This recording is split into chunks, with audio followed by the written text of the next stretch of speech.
Alors, bonjour à toutes et tous.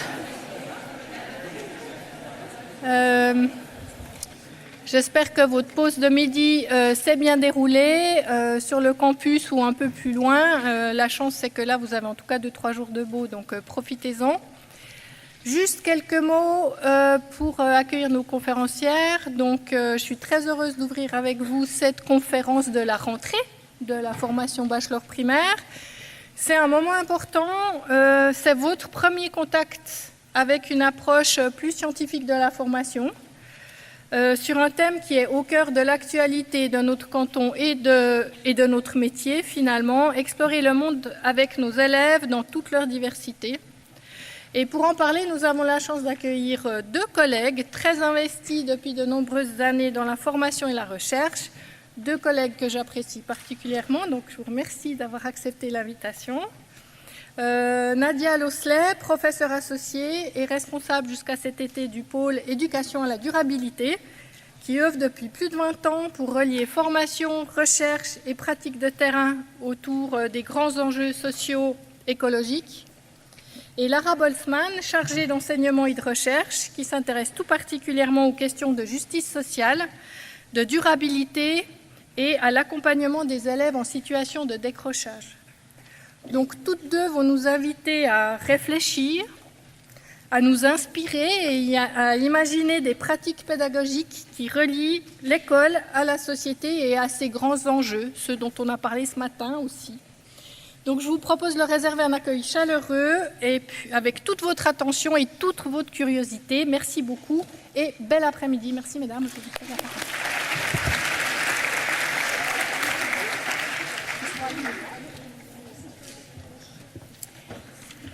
Alors, d'abord, un très très grand merci à Anne-Christ Demello et toute son équipe pour cet accueil et cette invitation.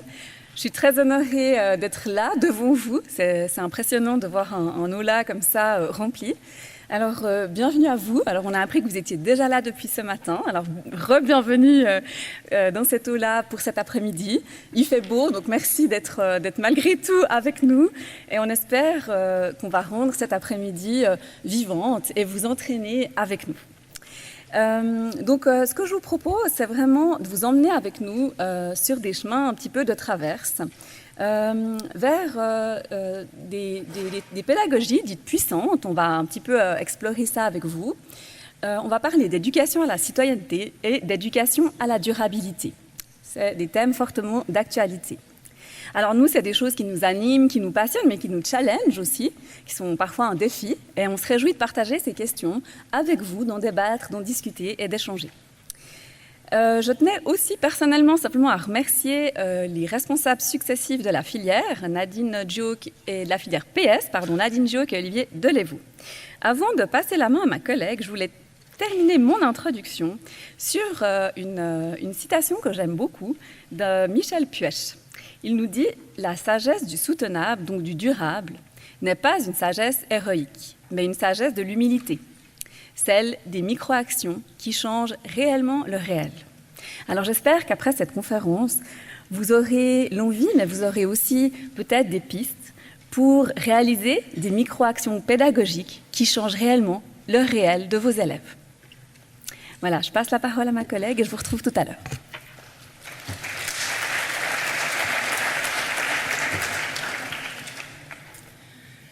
Bien, merci pour cet accueil. On va alterner assez souvent, vous n'avez pas besoin de nous applaudir chaque fois, mais merci, ça fait très plaisir. Donc, vous avez ici l'image d'une œuvre qui est intitulée « Planète douce », qui est composée d'une multitude de perles, de formes et de couleurs variées. L'enjeu étant, avec toute cette diversité, de créer un tout cohérent pour continuer à pouvoir habiter notre espace terrestre de manière douce. Donc, c'est un petit peu ces éléments qu'on va discuter dans les 2 heures à venir. Découvrir différentes manières d'explorer le monde justement avec nos élèves, dans toute leur diversité et dans le respect du vivant. Pour commencer, on avait envie de vous laisser choisir une citation sur l'éducation qui vous parle et puis d'échanger avec votre voisin, votre voisine sur votre choix. Autour de 2 questions. Pourquoi est-ce que vous avez choisi la citation, vous verrez, ça vient tout de suite. Et puis, quel est le lien que vous voyez entre la citation que vous avez choisie et puis l'idée d'explorer le monde avec vos élèves? C'est clair? Là. Vous avez 5 minutes à peu près.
Bien. On part du principe que vous avez eu un peu de temps pour échanger, en espérant que l'une ou l'autre de ces phrases vous ait inspiré. C'est des phrases de pédagogues que vous rencontrerez dans le cours de votre formation. et dont certaines reviendront aussi dans le cours de cet exposé. On avait envie de commencer cet exposé par quelque chose que vous allez être amené à faire assez régulièrement dans votre pratique enseignante, en tout cas pour le cycle 1, c'est de raconter une histoire. Donc on va vous raconter une petite histoire qui est illustrée par des élèves, qui est mise en mots par des élèves, qui relate en fait un projet qu'ils ont mis en place avec leur enseignante. C'est des élèves de 1-2P, donc des tout petits. Et c'est une histoire d'oiseaux.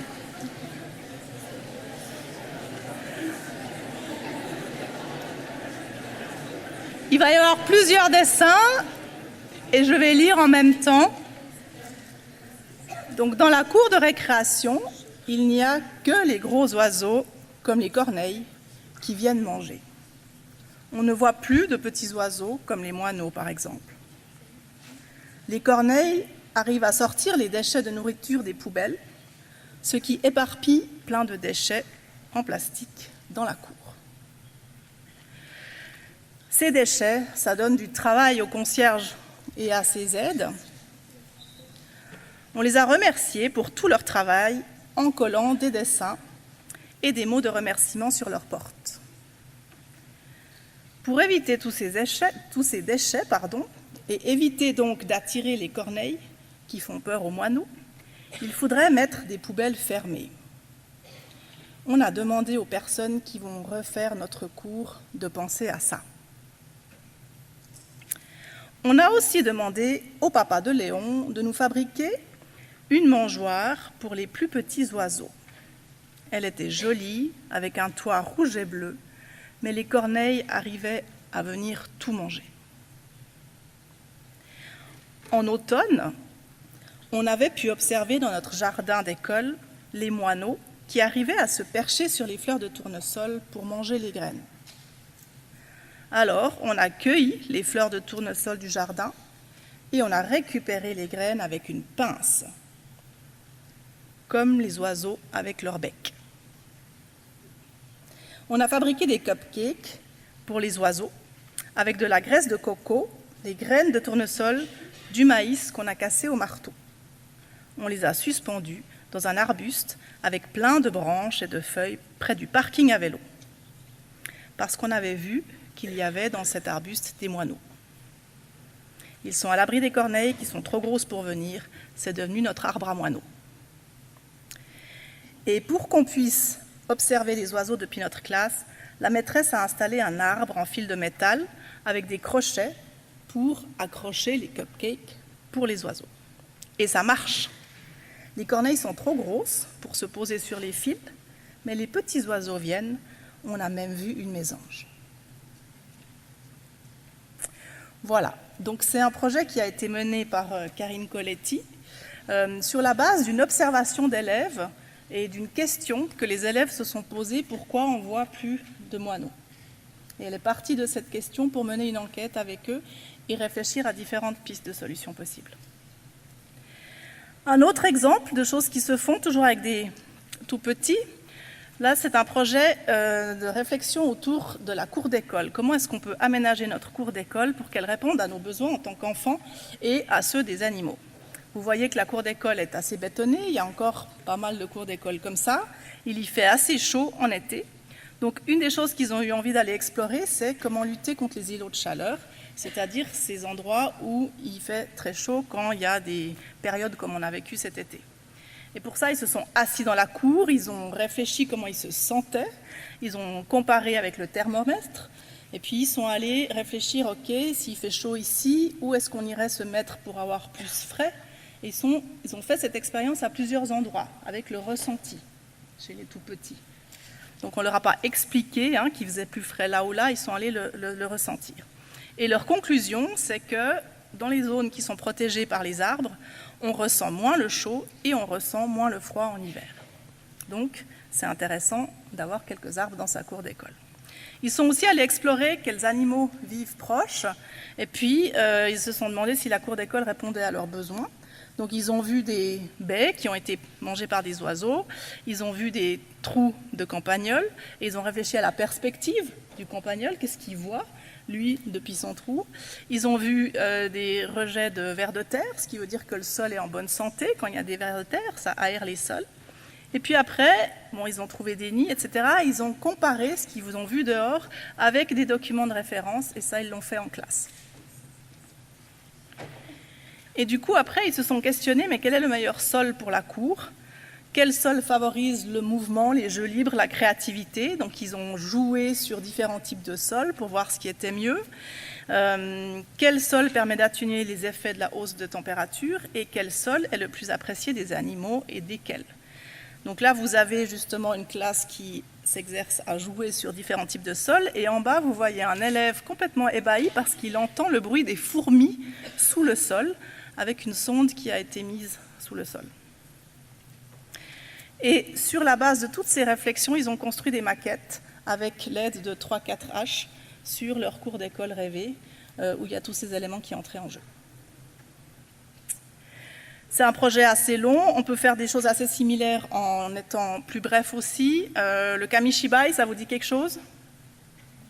C'est un petit théâtre japonais, oui, certains d'entre vous, où en fait on met des images comme ça, il y a le texte qui est derrière et ça permet de raconter une histoire en voyant des images et on passe d'une image à l'autre dans la petite installation en bois. Et là, c'est un Kamishibai autour des insectes pollinisateurs et des implications que ça peut avoir aussi sur nous. Et c'est l'histoire d'une abeille qui essaie de comprendre ce qui arrive. Après l'histoire, on garde une trace. Donc les élèves ont identifié différentes causes, ont discuté pourquoi c'était important et ont réfléchi à différentes pistes de solutions. Et ils en ont choisi une qu'ils avaient envie d'essayer d'implémenter dans leur cours d'école, qui était de fabriquer des bombes à graines.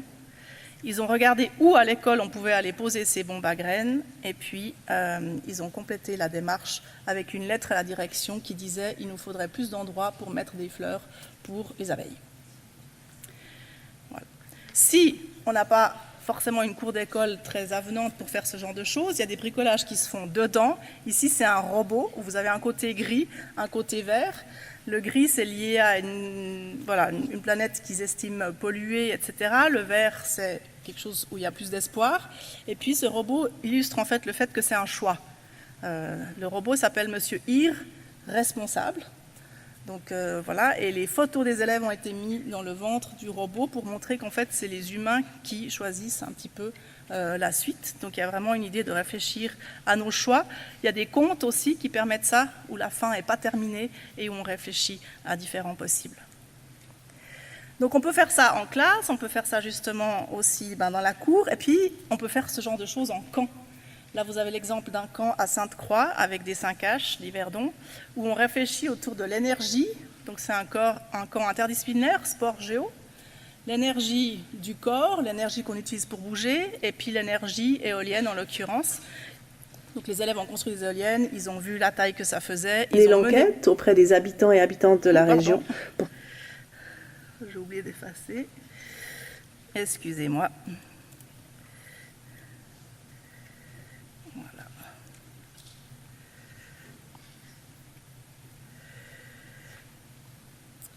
Donc ils ont mené l'enquête auprès des habitants pour savoir si les habitants étaient pour ou contre. Ils ont exploité les résultats et puis ils ont fini par donner une interview au journal de la région en disant quel était leur point de vue sur cette question.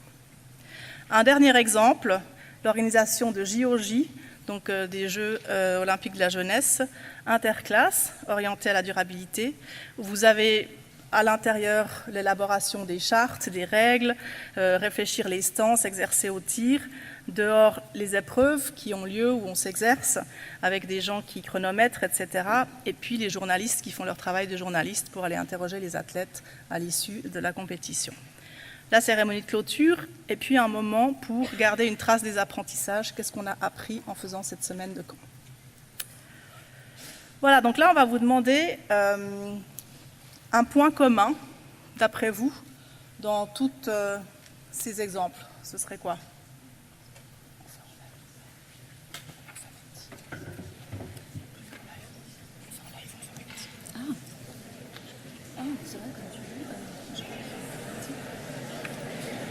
Soit il faut sortir et puis on peut essayer si ça marche, sinon on essaye. On va voir là. Et puis on ouvre. Présente.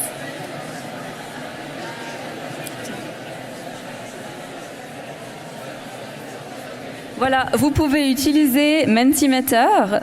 Vous allez sur menti.com, vous utilisez le code qui est mis à votre disposition et on espère que ça marche, surtout. L'idée, c'est d'inscrire un mot. Si par exemple, vous trouvez que tous ces exemples sont ancrés dans le réel, vous mettez réalité ou réel. Si vous trouvez que ça donne du sens, vous mettez sens. Juste un mot.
Merci beaucoup, c'est un nuage de mots très riche. On voit qu'il y a quelques mots qui reviennent plus souvent, qui ont donc une taille supérieure, avec la question de la créativité, de la collaboration, réflexion, apprentissage évidemment, la question durabilité, écologie, la dimension ludique, la découverte, et puis l'expérience. Donc tous ces éléments-là, effectivement, sont constitutifs d'approches pédagogiques qui permettent d'explorer le monde avec nos élèves. Et on va regarder maintenant un peu plus en détail certaines de ces approches. Donc pour les personnes qui n'auraient pas encore eu le temps de le faire, vous pouvez continuer, on va garder ce nuage de mots, mais on se permet de passer à la suite. Donc ce qu'on va regarder maintenant,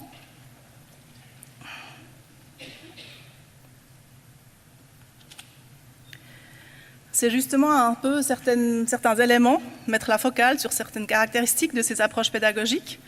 On va regarder pourquoi en fait on parle de ces choses à l'école, ce que la HEP elle offre, et puis on aura un moment de discussion. Quand on parle d'éducation à la durabilité, il s'agit de construire des savoirs. Vous avez vu, on explore, on fait des démarches d'enquête, on construit un savoir, il y a les apprentissages, vous l'avez écrit, et puis on mobilise des approches pédagogiques par l'expérience, par l'observation, etc. Ça peut se faire dans une discipline, ça peut se faire de manière interdisciplinaire ou ça peut se faire de manière transdisciplinaire, c'est-à-dire en discutant avec d'autres acteurs, comme par exemple la population locale ou le garde forestier, etc. Les concierges qui ont aussi des savoirs. Et puis l'idée, c'est d'essayer de travailler une série de compétences avec les élèves qui sont inhérentes à l'éducation à la durabilité et sur lesquelles on reviendra tout à l'heure. On va faire une focale maintenant sur un petit peu cette question de construire un savoir et le type de savoir qu'on construit dans le cadre de ces pédagogies qui sont fortement ancrées dans le réel. Donc l'idée, c'est de comprendre d'une part un petit peu le monde dans lequel on vit justement, comprendre comment il est organisé, comprendre certains liens entre le fait qu'on a chaud et le fait que la cour soit bétonnée, entre le fait qu'il y a moins de moineaux et plus de corneilles, etc. Et puis comprendre un petit peu les valeurs aussi sous-jacentes. Pourquoi est-ce qu'on construit des cours bétonnées? Il y a des valeurs sous-jacentes, c'est pratique, c'est rapide, c'est peut-être moins cher. Donc on voit que ça reflète une réflexion à un moment donné. Et puis les choses évoluent et tout d'un coup on se dit finalement les cours, il faudrait qu'on ait un peu plus d'ombre, etc. Il y a d'autres valeurs sous-jacentes. Et puis un contexte qui change. Donc ça c'est un petit peu pour des savoirs pour comprendre le système. Ensuite il y a les savoirs pour penser le futur. Et là, c'est justement des pistes de solutions qui existent, qui sont en train d'être essayées, des choses qu'on peut faire, ou bien des rêves qu'on imagine. Donc l'idée, c'est vraiment de travailler la pensée prospective. Et finalement, il y a les types de savoirs pour transformer la société. Là, on est vraiment dans tout ce qui relève de la citoyenneté et puis la connaissance des leviers de changement. Donc, par exemple, dans le cadre de l'exemple avec les moineaux, ils sont en discussion avec les concierges, ils parlent aux gens qui vont planifier leur cours d'école. Ça, c'est des savoirs du changement. Si on fait un peu une focale sur cette idée de penser le futur, c'est intéressant de savoir qu'on peut penser le futur de différentes manières. On peut penser le futur dans la continuité actuelle. Si je prends l'exemple de la voiture, c'est des voitures qui utilisent moins d'essence. Donc là, on a des changements de type conformatif. Mais on peut aussi réfléchir aux voitures électriques, ce qui se fait. Là, on serait dans des changements de type réformatif, mais c'est toujours considéré comme étant dans la continuité de la logique actuelle de mobilité. Et il y a un troisième type de changement qu'on peut réfléchir, c'est de repenser les choses autrement en termes de valeur, justement. Est-ce qu'on a besoin de bouger autant? Est-ce qu'on a besoin d'une voiture individuelle? Et de mener des débats là autour avec les élèves. Si on met la focale maintenant sur les savoirs du changement, c'est intéressant de voir un petit peu aussi qui peut faire bouger quoi. Donc, il y a des choses qu'on peut faire au niveau individuel, mais il y a aussi des choses qu'on peut faire au niveau collectif. Donc là, c'est la classe qui a réfléchi, par exemple, quoi faire avec les moineaux. Et puis, ils se sont adressés au niveau collectif plus formel, dans le cadre de la cour d'école, par exemple, c'est-à-dire qu'ils ont écrit une lettre à la direction, etc. Et puis bon, avec les élèves, on va rarement au niveau étatique, on reste souvent à un niveau quand même beaucoup plus local, mais on peut quand même réfléchir qui a les responsabilités pour faire quoi. Et l'idée, c'est de sortir de la réflexion où c'est toute la responsabilité qui est mise sur l'individu. Un exemple, de nouveau en 3-4H, c'était une classe où il y avait un problème de déchets dans la cour. Alors l'enseignante a réfléchi avec les élèves qu'est-ce qu'on pourrait faire, et les élèves ont eu plusieurs idées. Ils ont vu des exemples de choses qui se faisaient ailleurs aussi. Donc ils ont installé une mini-déchetterie, ils ont fait une affiche pour sensibiliser leurs camarades, ils ont écrit une lettre aux parents pour réfléchir à les goûters, est-ce qu'on peut les amener avec un petit peu moins d'emballage, etc. Ils ont fait un livre audio à diffuser et puis ils ont réfléchi, est-ce qu'une manifestation serait utile ou pas. Donc ils ont réfléchi différentes pistes de façon d'agir autour d'un problème qu'ils avaient à l'école. Et l'enjeu, c'est bien sûr pas que l'enseignant dise aux élèves ce qu'ils doivent penser. L'enjeu, c'est de réfléchir ensemble avec les élèves autour d'un problème qu'on a, qu'est-ce qu'on peut faire, en construisant des apprentissages. Et ça nous mène justement à comment on amène le savoir. Alors, je vais poursuivre un petit peu dans les propositions que nous a fait Nadia. Elle nous a montré différents exemples, justement, de manière d'amener les élèves à s'intéresser à des problèmes de société, des problèmes d'écologie ou de durabilité. Et puis, on s'est posé la question, mais finalement, comment est-ce qu'on peut amener des savoirs qui paraissent complexes, voire abstraits, y compris en pédagogie spécialisée? Avec un groupe d'étudiants, d'étudiantes, et avec mes collègues Thibaut Bauer et Nicole Gucci, que vous allez certainement croiser dans votre cursus de bachelor, eh bien, on a travaillé avec des étudiants et étudiantes du bachelor et d'enseignement spécialisé main dans la main pour justement essayer de trouver, des manières de faire. Alors, on a essayé d'expliquer à une classe d'élèves majoritairement constituée d'élèves en difficulté, en situation, pour certains, de handicap, et à travailler sur cette notion de ville-éponge. Alors c'est vrai que même pour nous, comme ça, si on n'est pas du monde de l'éducation à la durabilité, on se dit, c'est pas captivant. Comment est-ce qu'on va faire pour donner envie à des élèves qui sont peut-être déjà en situation de décrochage ou qui ont des difficultés d'apprentissage importantes pour pas les décourager tout de suite en se disant, mais c'est quoi encore, voilà, ce qu'on apprend à l'école, ça sert à rien. C'est vrai que c'est un mot qui vient de l'aménagement urbain, qui a été pensé, qui a été pensé maintenant avec le changement climatique, puisque, comme vous l'a dit Nadia, et puis vous le savez parfaitement, la majorité de nos villes sont construites, sont asphaltées, principalement pour que les véhicules puissent rouler dessus, pour que les voitures puissent circuler de manière satisfaisante. Et puis, c'était effectivement probablement un matériau bon marché. Mais l'idée, c'était justement comment est-ce qu'on va expliquer qu'on a besoin d'un changement aujourd'hui. La ville éponge, c'est une ville où il y aurait beaucoup moins d'asphalte, de bitume. On végétaliserait vraiment les espaces, les parcs, sont déjà le cas, mais les cours d'école, justement, les rues, les villages, les villes. Et donc, leur expliquer quelque chose qui a l'air très compliqué comme ça, mais de manière très concrète. Donc, justement, on s'est rendu les étudiants qui ont travaillé avec nous ont proposé de se rendre aux pyramides de Vidi. Je sais pas, j'imagine qu'il y en a qui sont de Lausanne. C'est une Genevoise qui vous parle, alors. Et donc, on a allé sur les pyramides de Vidi, on a testé, les étudiants ont proposé justement de tester, de faire couler de l'eau sur les marches des pyramides et tantôt de faire couler de l'eau sur l'herbe des pyramides. Et ils ont récolté, les étudiants ont récolté l'eau et effectivement, ils ont remarqué qu'il y a bien plus d'eau qui coule lorsqu'on est sur le bitume. Pourquoi ? Parce que justement, le bitume retient l'eau.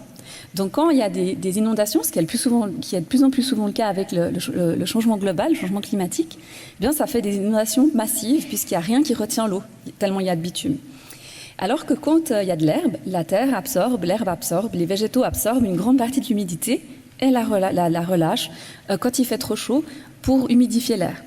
Et donc, on a voulu, les élèves, on a utilisé 3 fois, si vous voulez, une approche différente pour enseigner la même chose. Et c'est vraiment une approche que vous allez voir, vous allez certainement traverser. C'est une approche vraiment de pédagogie universelle, c'est-à-dire qu'en utilisant 3 fois des mécanismes différents pour apprendre aux élèves à comprendre un phénomène, ils acquièrent par le jeu, de manière ludique, des exemples des phénomènes assez concrets, comme cette ville éponge. Vous allez voir une petite vidéo dans un deuxième temps.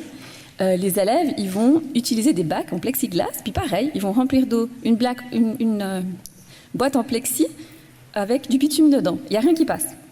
Alors que quand ils remplissent une boîte avec de la terre, c'est mouillé. Et puis, dernier exemple, ils vont se rendre sur une place où il y a un jet d'eau, et puis le jet d'eau, on l'éteint, on voit que ça fait une grosse flaque sur le bitume, il n'y a rien dans l'herbe. Donc c'est vraiment une manière qui a été très ludique, mais en même temps, vous allez voir, les étudiants, observez la vidéo, ils structurent énormément aussi. Vous allez voir, ils mettent des coussins. Tout est très organisé.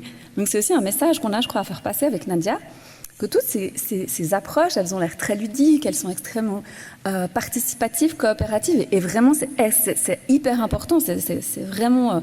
on valorise ces approches, mais ces approches, ça ne s'est pas dénué d'organisation et de rigueur. Alors, je vous présente une petite vidéo qui a été tournée réalisée par nos étudiants et étudiantes, notamment de la pédagogie spécialisée et du bachelor. Si ça marche. Après dans cette activité, si vous avez bien écouté ce qui sont dit les maîtresses et les enfants, et vous avez bien participé à l'activité, vous avez le droit d'avoir un autocollant. Est-ce que c'est clair? Vous restez toujours avec votre enseignant. Ah, c'est trop sale. Oh, et ta terre. Ok. Qu'est-ce qu'il y a? Bon, avant d'être... Tous les dodos à l'intérieur. Voilà. Essaye d'attraper l'eau. Quand il n'y en a plus, il y a un autre arrosoir, peut-être qu'on ira les remplir. En plus, tu n'auras pas grand-chose, hein, mais...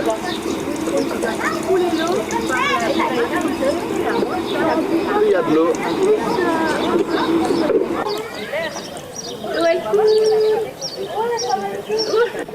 Il pleut? C'est parti! Il faut quand même pas trop mouiller le ciment, hein? Est-ce que l'eau elle coule? Oui, regarde. Si tu fais bien baisser l'eau, là, l'eau qui coule. Waouh, t'as vu?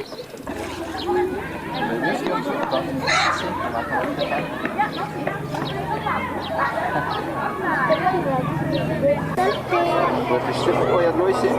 Parce que ça ouvre la terre. Regardez ce qu'il y a dessous. Il y a des trous. Est-ce que tu vas mieux? On tourne gentiment. Moi j'ai dit.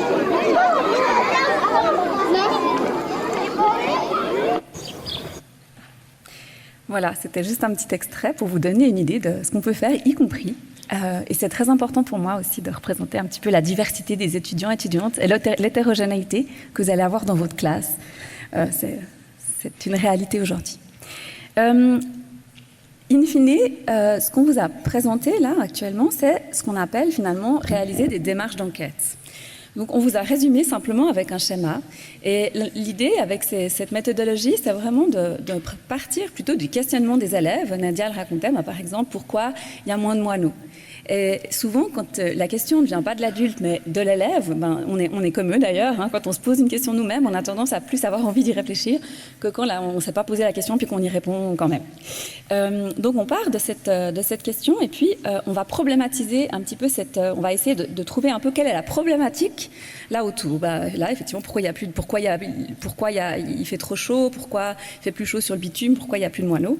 Et puis on va aller enquêter avec plusieurs sources. On peut aller sur le terrain. L'idéal, c'est qu'il y ait peut-être des groupes qui tournent, qui se répartissent le travail. Certains vont peut-être regarder un film, regarder ensuite un livre, et puis d'autres vont aller peut-être voir chez un paysan, interviewer de la famille.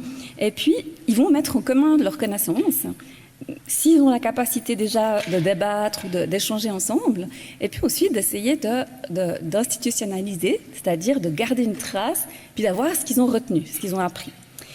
Et puis, après, de rechercher éventuellement même une solution, une action. Alors, dans la classe que Nadia a présentée, ils ont fabriqué des petites boules à graines.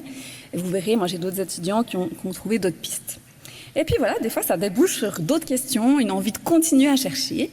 Et c'est ce qu'on appelle la méthodologie d'enquête. Et vous allez assurément voir ça dans votre bachelor en géographie, en histoire et certainement dans les sciences aussi de la nature. Mais ça porte un nom un petit peu différent. Alors, du côté des enseignants-enseignantes, on peut travailler aussi, on peut s'outiller en allant faire des observations, en travaillant. Moi, je travaille beaucoup à partir de ce qu'on appelle l'école de Chicago. C'est une école sociologique qui travaille beaucoup autour de l'enquête. Ils essayent justement d'aller dans des squares, dans des cours de récréation. Et puis, ce qui est intéressant avec l'école de Chicago, qui est née déjà au début du XXe siècle, c'est de se demander non seulement pourquoi il y a des problèmes climatiques, mais aussi comment ça impacte les êtres humains. Est-ce que tout le monde a accès aux mêmes endroits? Est-ce que tout le monde qui a accès même dans un parc? Est-ce que dans un parc de quartier peut-être privilégié, est-ce que tout le monde vient et ose s'y promener? Donc, j'invite mes étudiants à aller en général. On est allé plusieurs fois au quartier des Plaines du Loup. Je ne sais pas si vous connaissez le quartier des Plaines du Loup à Lausanne. Et on y retourne à plusieurs reprises et on regarde un petit peu finalement entre les idées des architectes qui étaient la mixité culturelle, qui était le vivre ensemble. C'est des écoquartiers. Donc qu'est-ce que ça veut dire écoquartier? Est-ce qu'il y a plus de verre qu'ailleurs? Et puis est-ce qu'il y a des rencontres qui se font plus facilement? Donc on va interviewer les passants, ils interviewent les passants, on va observer, on va regarder, est-ce qu'il y a des heures de la journée où il y a plus d'enfants, évidemment, ça c'est sûr, mais est-ce qu'il y a des heures de la journée, il y a des personnes âgées qui n'osent peut-être pas venir, etc. On va regarder les journaux, et puis ça tombait très bien la veille d'un moment où on est allé aux Plaines du Loup, était sortie une du 24 heures, quartier des Plaines du Loup, ça coince entre Bobo et Prolo. Et donc c'est vrai qu'il y a juste à côté de cet édifice, qui est le Bled, qui est un des édifices des Plaines du Loup, il y avait un magnifique terrain de foot. Eh bien, il a été sacrifié parce qu'il fallait construire. Et ça a créé des tensions entre les jeunes. Et on a questionné un petit peu les jeunes du local pour comprendre si c'était aussi grave que ça ou pas. Alors, ce qui est ressorti de cette enquête, et c'est là qu'on voit vraiment l'intérêt aussi de cette enquête participative, c'est de se confronter un peu à la réalité, de se faire une opinion avec des sources fiables, de confronter les sources des architectes, de confronter les habitants, de confronter la presse de manière très rigoureuse et scientifique. On n'est pas du tout là pour, justement, on utilise des outils scientifiques pour questionner. Et puis on s'est rendu compte qu'alors, c'était pas tant... Alors, effectivement, c'est en cours de végétalisation, c'est un quartier tout neuf, donc ils étaient un peu étonnés qu'il n'y ait pas encore de plantes, mais ça va venir. Mais ce qui nous a plus étonnés, finalement, c'est que beaucoup des habitants interviewés avaient une certaine solitude. Et les plus vulnérables, effectivement, les plus précaires, se sentaient relativement seuls. Et ce qui est intéressant, c'est qu'on découvre qu'il y a une petite... Alors, c'est une petite enquête, je ne prétends pas, avec mes étudiants, une enquête de Harvard. Donc, c'est à prendre avec beaucoup de guillemets, mais que la mixité et justement la rencontre interculturelle, elle ne se fait pas peut-être sans aide, sans un médiateur, sans peut-être des personnes qui travailleraient à l'action sociale. Et puis, c'est là qu'on voit l'importance aussi de travailler à l'école, sur toutes ces questions de partage, de vivre ensemble, parce que c'est pas si simple. Et c'est ce que nous ont un peu dit les personnes qui habitaient, c'est que leur ancien quartier leur manquait. Donc voilà, c'est pour vous donner aussi des pistes de comment est-ce que nous on fait, et on peut aussi imaginer des pistes avec nos élèves. Ils sont tout à fait volontaires souvent pour interviewer, alors à des tout petits questionnaires, interviewer des gens. Moi, je vais directement vous parler aussi enfin, je vais passer à revenir à l'enquête. L'enquête, c'est pas moi qui l'ai inventée, ni la HEP. On trouve déjà des prémices au début du XXe siècle. Et il y a un auteur que vous allez rencontré certainement à moult reprises, que vous connaissez peut-être, c'est Célestin Freinet, qui est le pionnier des pédagogies dites nouvelles et puis des pédagogies institutionnelles. Et on a trouvé intéressant de vous montrer un petit film qui date, sauf erreur, de 1966, où on voit déjà comment est-ce que Freinet, il mettait ses élèves à l'enquête et il les laissait, en fait, il leur laissait l'observation, il les laissait naviguer et puis vraiment se poser des questions. Alors, je vous propose un petit moment de visionnage. Alors, de partir avec Freinet. Voilà. Hop. Ils ont tous leurs problèmes, leurs questions. On a peine à imaginer quels sont leurs intérêts.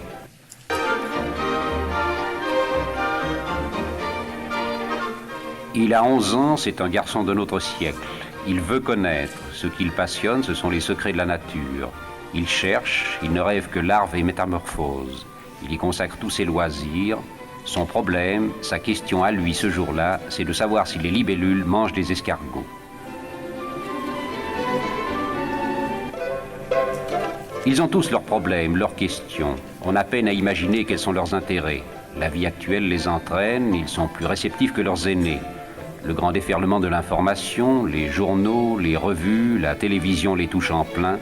Il n'y a plus grand-chose qu'on puisse leur cacher.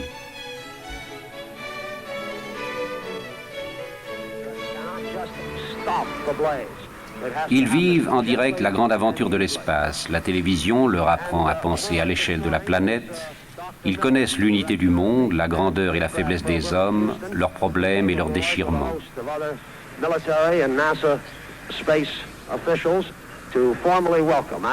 Ils ont vu les typhons, la guerre en Asie. Ils s'interrogent.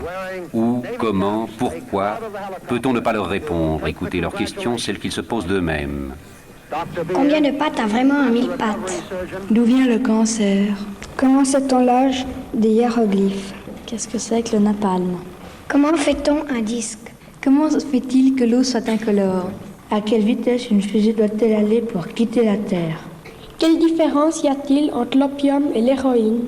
En quelle année est mort Galilée? Comment commence un nid de guêpe? Pourquoi le ciel est-il bleu? Est-ce que les couleurs existent? Qu'est-ce que la vitesse? Si une bombe atomique explosait en Amérique, la radioactivité nous atteindrait-elle? Où est la nébuleuse d'Andromède? Pourquoi a-t-on un cœur en deux parties? Pourquoi y a-t-il du vent sur la Terre? On ne peut plus l'ignorer, leur univers aujourd'hui, c'est ce fourmillement de questions. On dit que trop de choses les tiraillent en tous sens. C'est vrai sans doute, mais l'énergie même de leur curiosité, ne peut-on la capter, l'utiliser? De qui peuvent-ils espérer les réponses, sinon de leurs parents et surtout de l'école? Et l'école va-t-elle les séparer de la vie? Ou peut-elle s'organiser pour utiliser leur soif naturelle d'apprendre, leur capacité d'enthousiasme, pour remplacer l'agressivité et la dispersion par la connaissance? Rien n'est exaltant comme un chantier, disait Freinet, surtout si l'on y bâtit des hommes. Notre école, aujourd'hui, est un de ces chantiers. Entrons dans leur classe avec eux à la première heure du matin.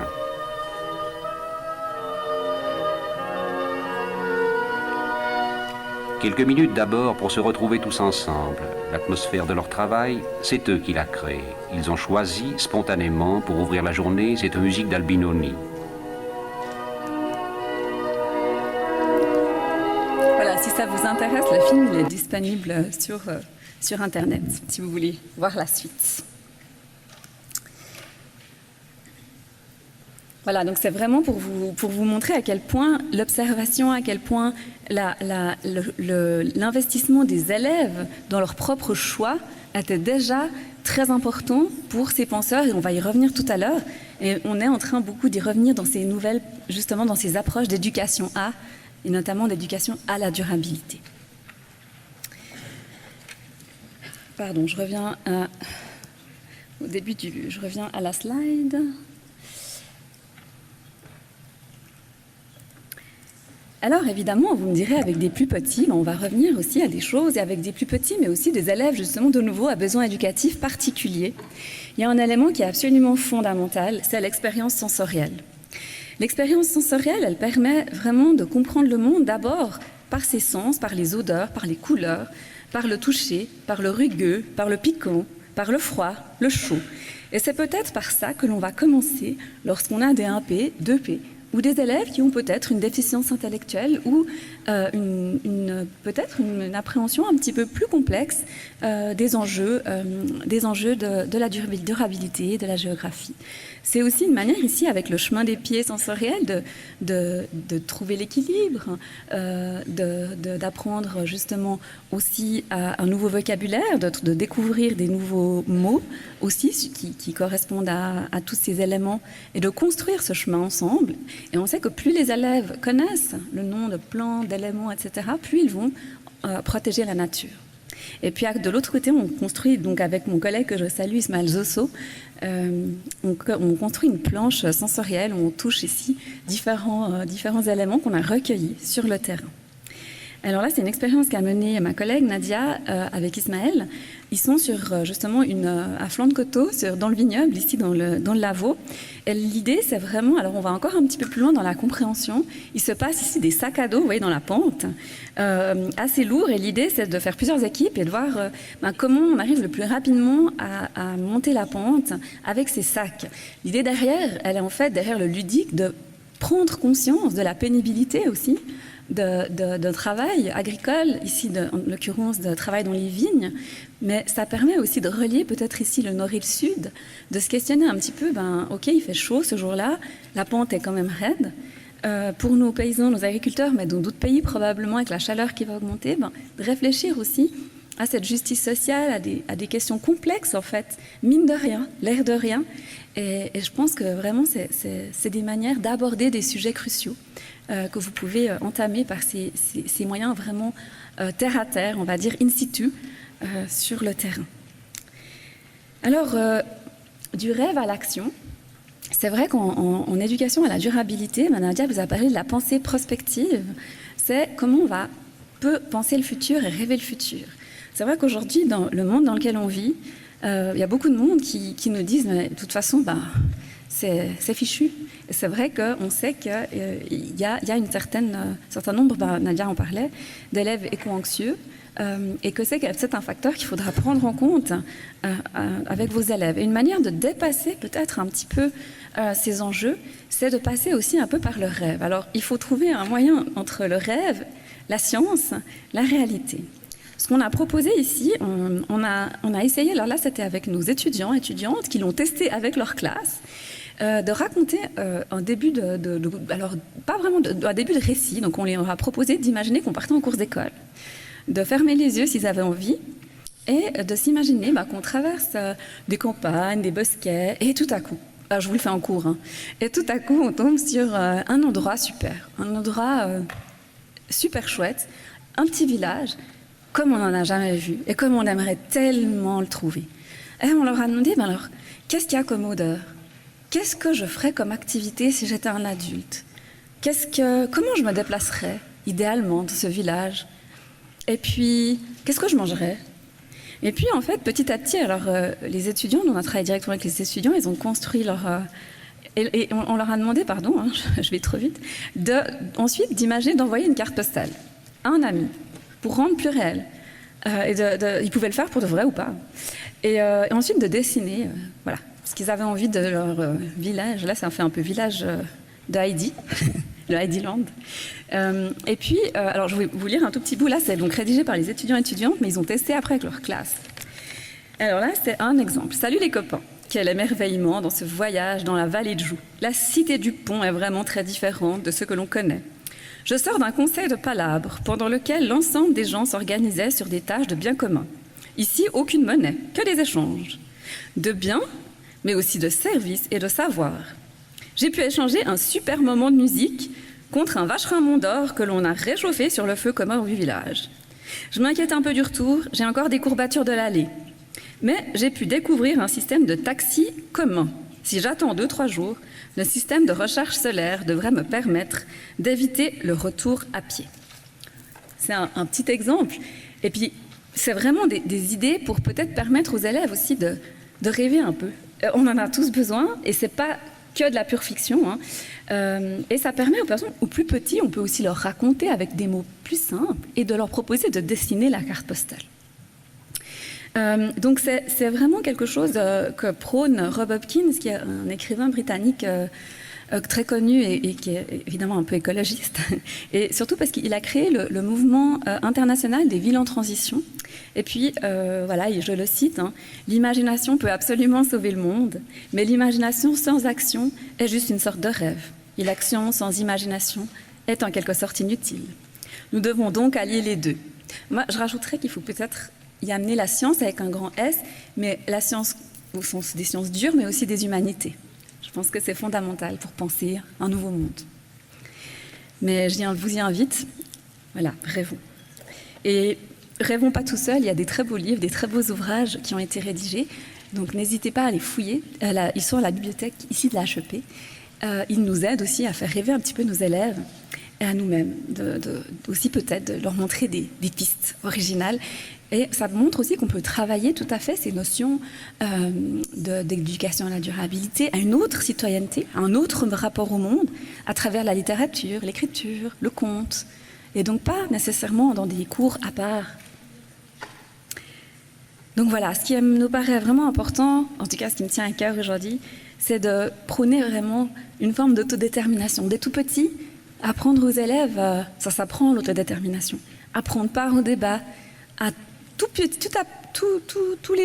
semaines, peut-être mettre un pictogramme dans une boîte où j'aime ça, je préfère ça, aujourd'hui j'ai envie d'écouter, on choisit en 2 musiques.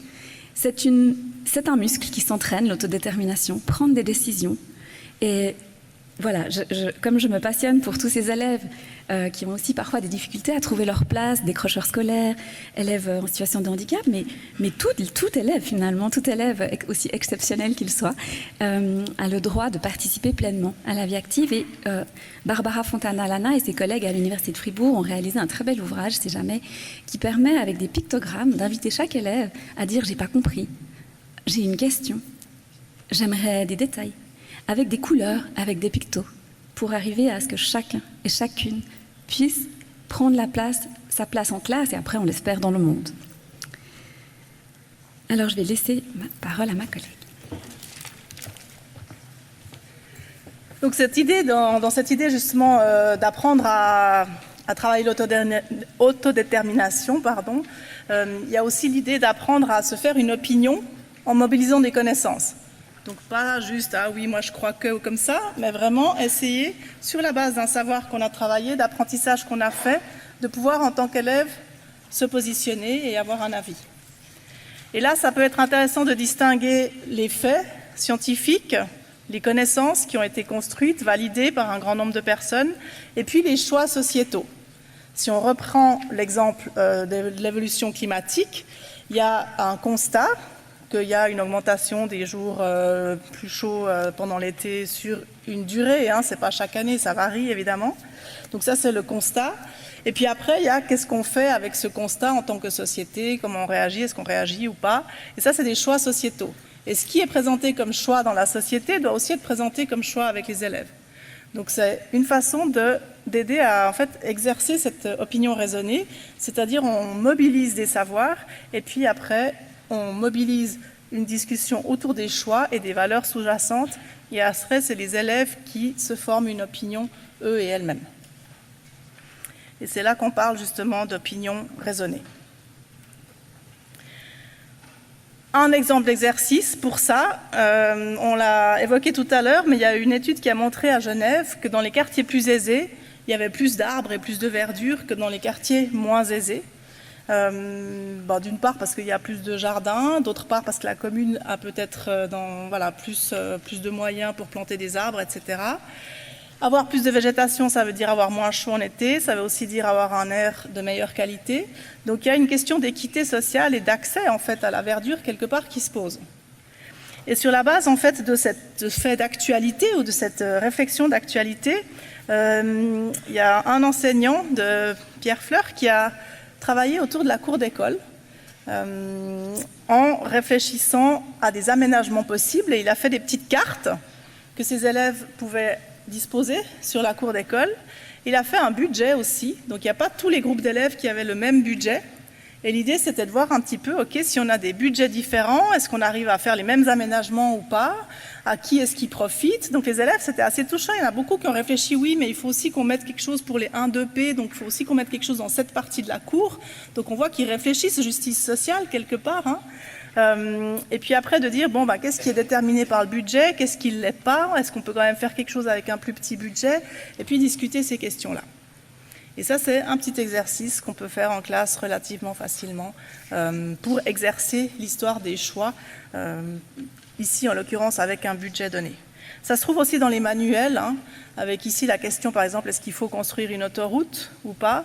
Vous avez plusieurs perspectives qui sont présentées de différents personnages. Il y a aussi des gens qui représentent par exemple des entités, les gens qui protègent la nature, ils s'expriment aussi au nom qui n'est pas leur nom propre.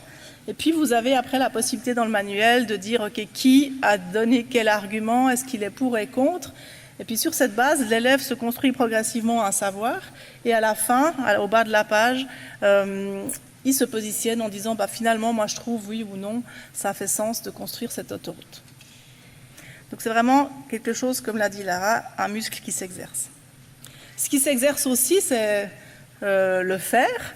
Vous avez vu au début une citation qui disait que l'intelligence se trouve dans les mains. Donc on apprend aussi en faisant, et là vous avez l'exemple d'une étudiante à Lara qui a, dans sa cour d'école, installé un jardin mural en fait avec ses élèves. Et puis ça a permis d'exercer toute une série de capacités autour des besoins des plantes, autour de comment se constitue un jardin de ce type, autour des autorisations à obtenir pour pouvoir faire ça, etc. Donc là, on est dans le learning by doing d'un fameux pédagogue qui s'appelle Dewey, que vous allez aussi probablement rencontrer dans votre formation. Et quand on arrive à allier les deux, des choses qui se font en classe, qui se réfléchissent, et des choses qui laissent une trace visible dans l'école, on est dans ce qu'on appelle une approche institutionnelle globale, où on lie le faire dans l'établissement avec l'apprendre en classe et autour. Et cette optique-là, elle est défendue justement par toute une série de pédagogues, et je repasse la parole. Alors voilà, on a choisi juste quelques pédagogues du milieu du XXe siècle qui finalement sont tous assez représentatifs des mots que vous avez utilisés dans l'UH de mots. Vous vous souvenez, vous aviez utilisé ces mots du travail collectif, de la coopération, il y avait le mot aussi sens, il y avait le mot motivation qui revenait. Eh bien, ce sont des pédagogues qui, à chacun à leur manière, ont pensé déjà bien avant moi, bien avant nous, une manière beaucoup moins verticale d'enseigner. John Dewey était l'un des premiers. D'ailleurs, son assistant, on va dire, a eu beaucoup de problèmes. C'est lui qui a inventé ce qu'on appelle la project method, la méthode par projet. Et ça a été un tollé quand il a voulu présenter ça. Donc son assistant, pas lui-même, il s'appelait Kilpatrick, ce pauvre monsieur Kilpatrick. Quand il a annoncé qu'il voulait travailler différemment, moins frontalement, ça a été un tollé aux États-Unis absolu. Donc Dewey a repris ses idées, il a repris l'idée de son assistant et a fondé un laboratoire. Où il a essayé de développer ses idées avec les enfants de ses collègues. Mais ce qui est intéressant aussi de noter, c'est que des gens comme Maria Montessori, comme Paulo Freire, De Crowley aussi, était un médecin belge, ont aussi beaucoup travaillé à partir de personnes vulnérables. En travaillant, pour Maria Montessori, elle a travaillé dans un hôpital psychiatrique auprès d'abord d'enfants qu'elle appelait, je ne sais plus, anormaux, c'est les termes de l'époque bien sûr, Et puis Paulo Freire, qui est un pédagogue brésilien qui travaille dans les favelas brésiliennes. Lui, il a travaillé justement auprès d'enfants et d'adultes qui étaient des très très pauvres et qui n'avaient qui étaient analphabètes. Et ce qui ressort vraiment de ces pédagogues, puisqu'on n'a pas forcément le temps de faire le tour et c'est pas le but, c'est l'idée que chacun, quel qu'il soit, a le droit de s'émanciper. Et que si ce n'est pas à l'école qui nous permet d'apprendre justement à comprendre le monde, si on ne comprend pas le monde, comment est-ce qu'on peut avoir un pouvoir sur lui? Comment est-ce qu'on peut avoir un pouvoir d'action dans la vie? Comment est-ce qu'on peut s'autodéterminer? Et c'était vraiment un peu là, je crois, le credo de tous ces penseurs, que de dire chaque enfant doit avoir le droit de comprendre justement dans le monde pour pouvoir justement ensuite agir sur le monde et se développer. Voilà, je crois que vous allez certainement les rencontrer dans vos cours, certains de bachelor. Donc voilà, les invariants, coopération, tâtonnement expérimental, création, très important aussi. Et puis on part du questionnement, encore une fois, de l'enfant, plutôt que de partir, nous, avec des questions qui ne font aucun sens. Et on va dévoluer une partie de notre pouvoir, et ça, on n'a pas tellement l'habitude. On a l'impression que l'enseignant, c'est celui qui garde le pouvoir. Alors, l'idée, c'est qu'on garde toujours la maîtrise du groupe classe. Jamais on ne perd le but qu'on s'est fixé. Et ça, c'est aussi très important. Il y a un esprit de rigueur. C'est pas parce qu'on va partager un peu de notre savoir ou un peu de place à nos élèves qu'on va complètement laisser tout se faire dans la classe. Et c'est là qu'on marche sur vraiment un petit fil tendu. Mais c'est là que c'est aussi passionnant. C'est vraiment un travail de coopération où vous êtes le maître qui cadrait, qui prévoyait les actes mais tout en partageant un bout du questionnement et de l'enquête avec les élèves. Voilà, là, alors c'est un moment où on est à la HEP avec des étudiants en formation, des enseignants en formation continue.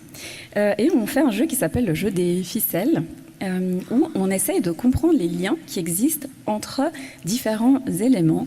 Et on voit avec des ficelles que tous ces liens sont extrêmement complexes. L'idée aussi, c'est pour vos élèves, c'est qu'ils puissent se représenter justement qu'une fois qu'ils ont mené une enquête, par exemple, ils ont été sur les pyramides d'Ovidie, ils ont versé de l'eau, ils se sont rendus compte que l'eau, elle pénètre pas dans le bitume, mais dans la terre. Comment est-ce qu'on peut garder un lien? La cartographie des liens, c'est un des moyens de garder une trace et de voir si vos élèves, comment ils ont compris tous les liens entre la complexité de ce que vous leur avez enseigné. Alors on peut faire des liens assez simples. Au début, c'est j'ai chaud, le bitume, comme disait Nadia, là dans la course, c'est chaud par rapport au glaçon, c'est froid, qu'est-ce que je préfère? Je vote. Tout simple au début. Après, on complexifie.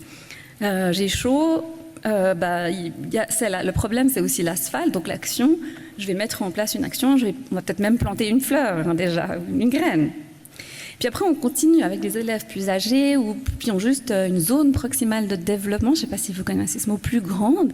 Eh bien, on peut commencer à discuter déjà aussi sur pourquoi il y a ce changement climatique global, il y a ce réchauffement, on parle de pollution, on va observer les glaciers, etc., etc. Comment est-ce qu'on peut passer à l'action? Et puis, de ne pas oublier aussi de travailler avec les photos qu'ils ont prises, avec le matériel qu'ils ont trouvé. Et on peut garder des traces aussi vraiment très concrètes. Et ça, les élèves, ils aiment peut-être plus faire des traces avec la ficelle, du scotch directement par terre. Et puis, ça, si vous vous souvenez à gauche du petit conte de Nadia, oui, à gauche, eh bien, on peut aussi demander simplement aux élèves de garder une image de ce qu'ils ont retenu du conte avec une phrase qui dicte à l'adulte. Donc ça, c'est une manière de garder un petit peu la trace et de pouvoir revenir. Parce que c'est important, ces actions qu'on fait sur le terrain, s'il n'y a pas de trace, les élèves, ils ne se souviennent pas forcément, ils n'ancrent pas ce savoir. Voilà, je repasse la parole. Donc là, on va regarder un petit extrait où on revient à cette histoire d'îlot de chaleur et puis de voir un petit peu comment les élèves, en fait, expliquent les choses. Je vous demanderai de prêter attention au rôle de l'enseignante.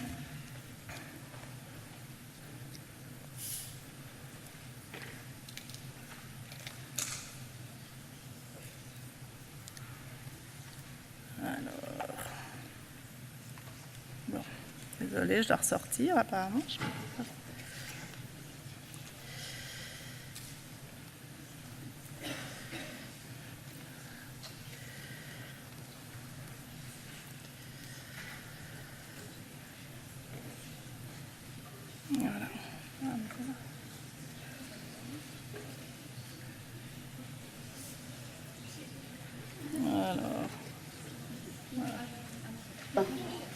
Donc vous, votre tactique pour supporter la chaleur, c'est de vous transformer. C'est ça? Ouais, par exemple, si on est un blaireau, on avait un moment on avait trop chaud, donc on a dit allez on se transforme en chameau. Ouais, puis si on restait tout le temps blaireau, on allait partir de le pays chaud et aller en Suisse. Ouais. Pour aller où, tu dis? Si tu t'étais transformé en blaireau, tu serais allé où? Bah, par exemple, dans un pays qui fait moyen. Ouais, par exemple, la France, le pôle Nord. Le pôle Nord, il fait hyper froid, il sera rouillé, Basile. Vous avez pu comprendre un peu? Moyen? Donc il y a une première situation où il dit, si moi j'étais un blaireau et je devais rester blaireau et il faisait chaud, ben je bougerais ailleurs, j'irais dans un pays où il fait moyen. Donc il parle de migration. Hein. Par contre, je pourrais aussi me transformer en chameau. Donc là, il parle d'évolution. Et puis, à un moment donné, il dit, bien oui, mais un pays où il fait moyen comme le pôle Nord. Puis l'autre dit, mais non, au pôle Nord, il fait super froid. Donc ils s'autorégulent entre eux. D'accord? Et vous avez vu le rôle de l'enseignante? Elle a fait quoi, l'enseignante?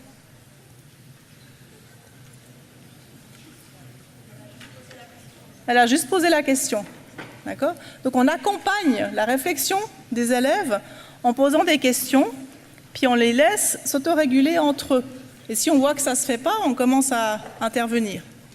Mais on n'est pas, comme nous on fait ici, vu le contexte, en train d'expliquer les choses à l'élève.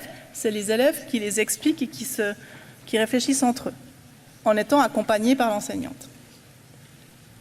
Et puis après, à un moment donné, justement, on garde une trace et on dit, alors toi, ce que tu disais, c'est qu'on peut soit évoluer, soit migrer. Et on met des mots un peu plus scientifiques sur ce qu'ils disent. Voilà. Donc, je vais juste retourner là-dedans. Et si on veut travailler avec ces pédagogies actives, mouvantes, qui parlent de l'intérêt des élèves, on doit beaucoup, en fait, on appelle ça réguler et accompagner l'apprentissage de cette manière-là. Et ça permet de travailler justement plusieurs choses. Ça permet de reconnecter l'élève au monde. Je ne sais pas si vous avez vu, il y a toute une série d'articles qui sont sortis il y a quelque temps sur le fait que, par exemple, dans la ville de New York, il y a de plus en plus d'enfants qui sont complètement déconnectés de la vie à l'extérieur, de la vie réelle.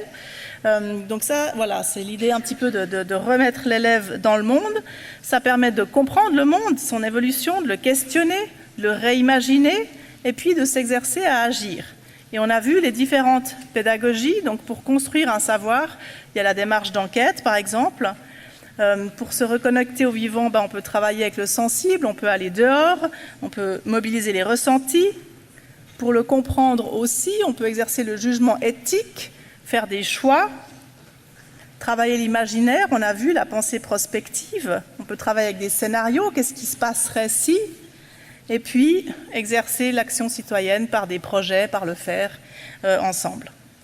Et ça permet de travailler toute une série de compétences pour la durabilité qui se retrouvent dans différents modèles qu'on ne va pas vous détailler maintenant. Alors ces pédagogies, elles ont une série de risques, ce n'est pas du tout la solution ultime pour tout. Vous devez être en mesure de faire des liens entre le programme scolaire et les approches choisies. Donc vous devez vraiment être capable de faire émerger les savoirs et les apprentissages de l'expérience. Il y a la question de l'évaluation qui se pose. Comment est-ce qu'on évalue une discussion comme les deux élèves avaient tout à l'heure? Il y a la tension entre le faire, si on fait le jardin, par exemple, le mur qu'on a vu, et l'apprendre. Donc est-ce qu'on fait, est-ce qu'on apprend du faire? Comment ça s'accompagne? Et si on ne maîtrise pas et qu'on n'accompagne pas ça de manière pertinente, ça risque d'augmenter même les écarts d'apprentissage parce qu'il y a des élèves qui ont besoin de démarches très structurées pour apprendre, alors que d'autres sont très à l'aise dans des démarches ouvertes. Donc c'est un risque et c'est pour ça que c'est important de prendre un temps didactique et puis de respecter ce qu'on appelle la zone proximale de développement. Ça veut dire que si c'est trop facile, on s'ennuie et si c'est trop difficile, on décroche. Et donc on doit essayer de trouver la zone entre les deux. Et selon les thématiques qu'on travaille, il y a l'attention à porter sur le fait qu'on peut renforcer ou générer de l'éco-anxiété et que c'est pour ça que c'est important de ne pas s'arrêter au problème, mais d'aller vraiment vers aussi des pistes de solutions et puis le faire ensemble. Ces approches, par contre, elles ont aussi des potentiels. Vous avez mis le mot ludique, vous avez mis le mot créativité. Ça permet vraiment de partir de l'intérêt des élèves et donc d'améliorer la motivation. Ça permet de donner du sens aux apprentissages, de réancrer les élèves dans le monde, on l'a dit, de leur redonner un pouvoir d'agir et de réfléchir, ce qui est important, surtout chez des élèves, des fois qu'on marginalise, donc leur faire prendre conscience qu'ils peuvent aussi apporter quelque chose. Ça peut renforcer aussi la confiance. Et puis, ça permet de réouvrir à des futurs envisageables à un moment donné où il y a une certaine inquiétude par rapport au futur qui circule. Et là, on a juste demandé le point de vue d'enseignantes qui pratiquent ces démarches-là. Donc, elles estiment que ça permet un enseignement dynamique qui est co-construit avec les élèves, que vous prenez comme partenaire, en fait, d'enseignement et d'apprentissage, que c'est très satisfaisant de voir les élèves s'épanouir dans leur milieu, d'apprendre à connaître leur milieu, de s'y orienter et de développer leur empathie pour le vivant. Ça permet de développer leur sens de l'observation. Ils portent beaucoup plus facilement attention à des petites choses après. Ça améliore la capacité de concentration et leur capacité à faire des liens et à imaginer, créer des choses. Ça donne envie d'apprendre et ça valorise l'école comme un lieu qui donne des pistes pour l'avenir par les apprentissages et ça contribue à une citoyenneté ancrée dans le vivant. Donc ça, c'est le point de vue de deux enseignantes qui pratiquent beaucoup ces démarches-là, qui ont des demandes de parents qui aimeraient bien que leur enfant soit dans leur classe. Donc il y a beaucoup d'attentes aussi, voilà, ces approches rencontrent un intérêt. Et on voulait juste prendre un tout petit moment maintenant pour que vous réfléchissiez. Est-ce que vous, il y a quelque chose qui vous inspire là-dedans ou qui vous questionne? Vous avez 2 post-it sur votre bureau normalement. Donc il y en a un où vous notez quelque chose que vous pourriez imaginer ou que vous auriez envie d'essayer dans votre pratique et que vous pourriez éventuellement discuter avec votre prafo. Et c'est un post-it que vous garderez. Et il y en a un autre où quelque chose vous semble encore pas très clair, où ça vous questionne et où c'est un élément que vous aimeriez bien reprendre en formation. Et ce post-it-là, vous le déposerez dans des boîtes à la sortie. Il y aura 2 personnes qui tiendront la boîte à la sortie. Oui, c'est anonyme, évidemment. Oui.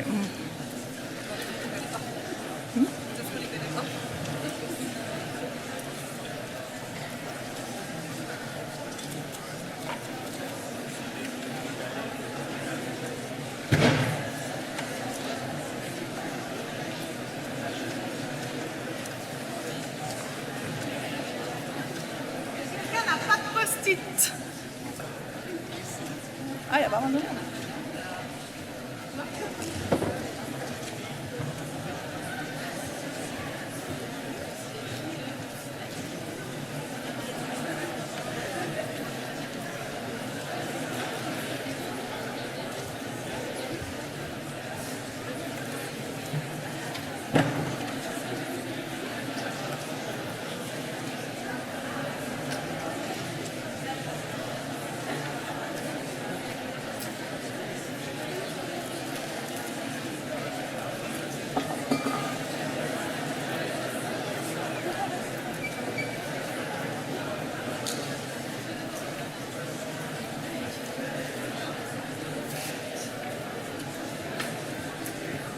La réserve est partie dans l'eau là nord, on s'excuse, donc on arrive tout de suite.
C'est très chaud.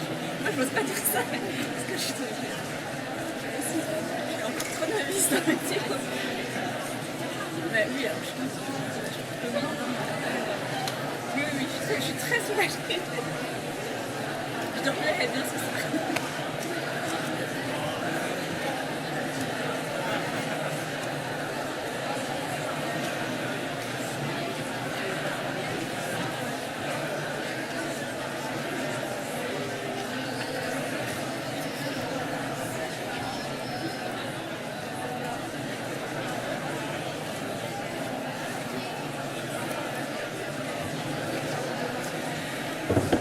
Bien, je crois que la plupart d'entre vous avaient eu le temps de noter une ou deux choses, ou en tout cas de ce qu'on voit. On voit aussi que vous rougissez au fur et à mesure, et nous, on a chaud aussi. Donc on vous propose de passer à la suite, encore un petit moment, juste pour voir un petit peu quelles sont les autres raisons qui expliquent pourquoi on enseigne ou on apprend à enseigner comme ça aussi à l'HEP. Donc il y a les motivations qui ont été présentées qui viennent d'être présentées.